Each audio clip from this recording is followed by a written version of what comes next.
So I'm recording this little podcast thing on my cell phone. Why is that important? Tune in to find out.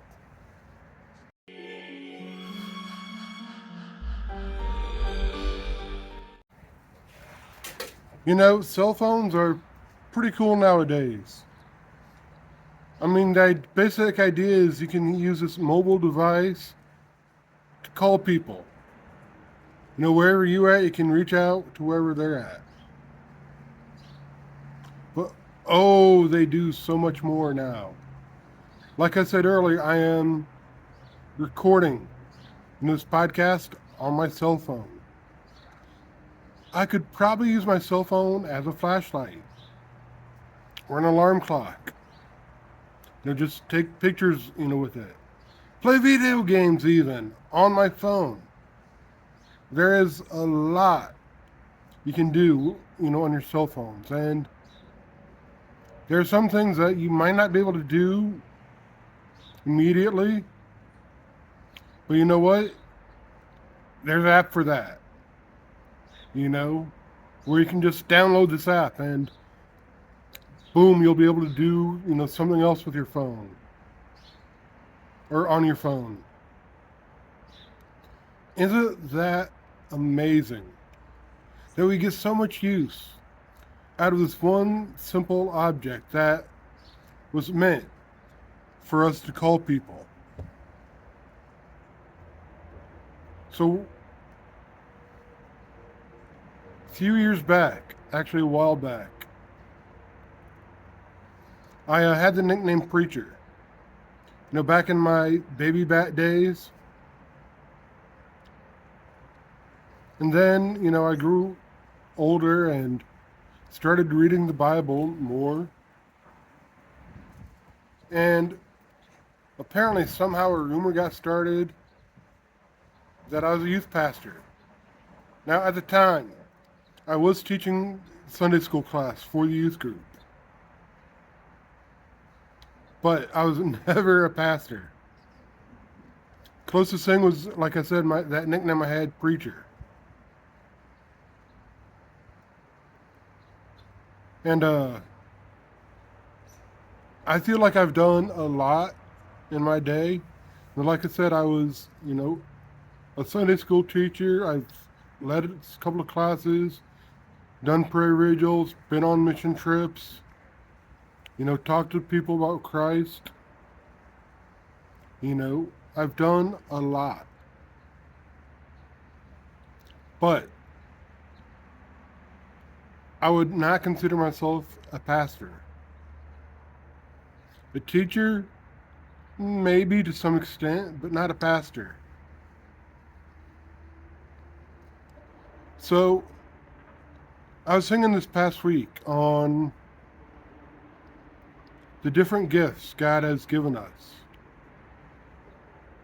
And I'm going to pick on my musician friends for a second. But just because, you have a gift to do music or play guitar or, sing,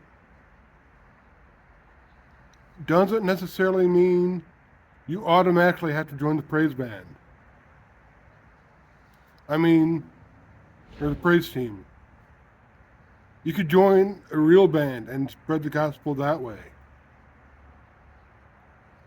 You could just, play for a couple of your friends. Some of the best times of worship I've ever had, wasn't like listening to a praise team in a service. It was just some random guy on a guitar and, people singing.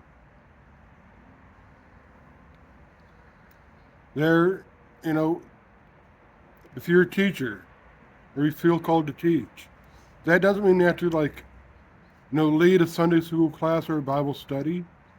You could do a podcast. You could,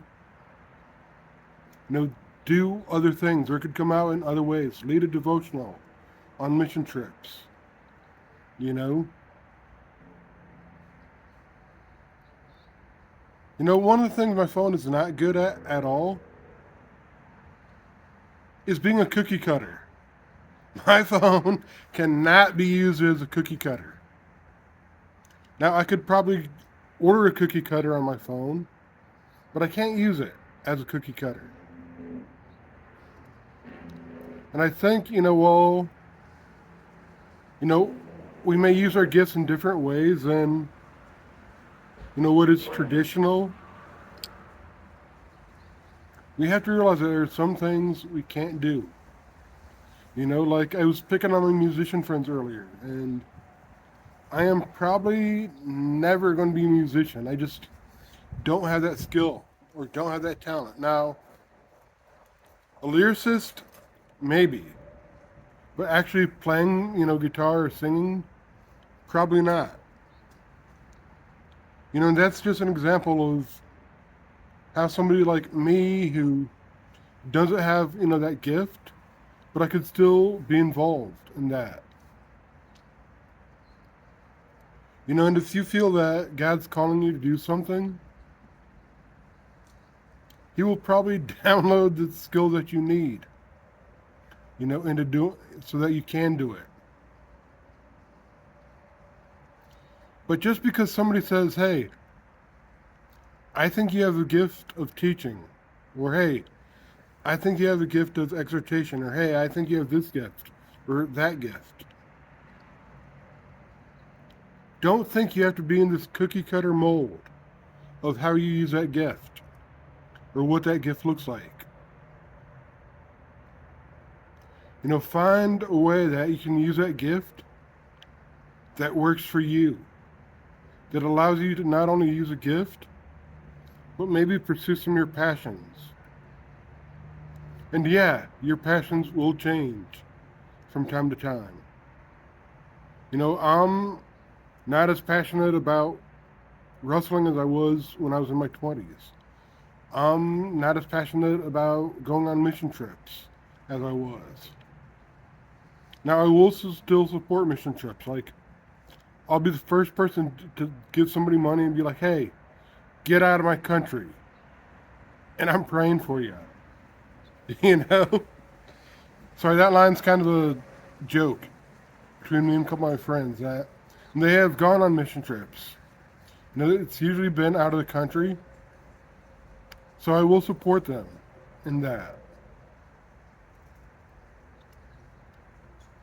So,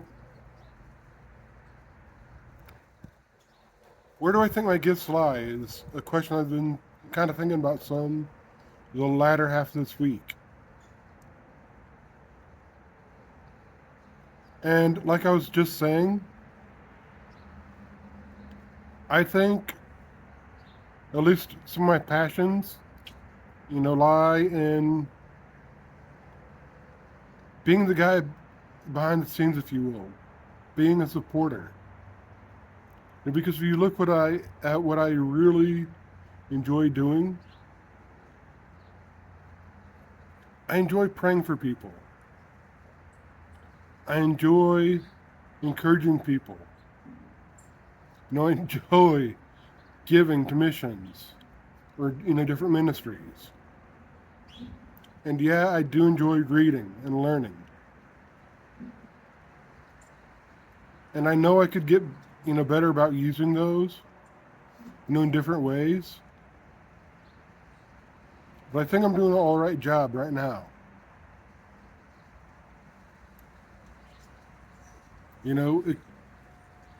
With where I feel my passions are and where I feel like, my gifts are at the time being, I will address this. Like I said, I do enjoy reading and learning. That doesn't mean I'm not sharing what I read or learn with my friends or be like, oh man, I just read something very interesting. Even like I'm doing right now. I'm communicating like my thoughts and some stuff I've been, learning about lately. Does that mean I'm a teacher all of a sudden? Does that mean my gift's a teacher? Well, no. It just means that maybe I'm using my gifts for that aspect. Maybe I'm using what God's given me in that aspect at the time. And if you want to do something that is beyond your gifts or passions, just like you can use your cell phone to order a cookie cutter, no other believers, no other Christians who may have that skill. Like if I were to write the lyrics to a song, and I'm like, man, these lyrics are really good, I would want to find a musician, a friend of mine, who could put those lyrics to music. Because, like I said, that's not within my skill set. You see how that works?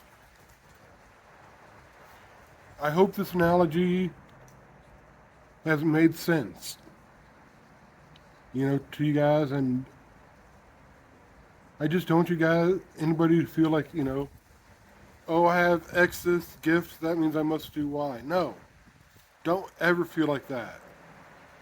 Find out how you can use your gift in a way that works for you.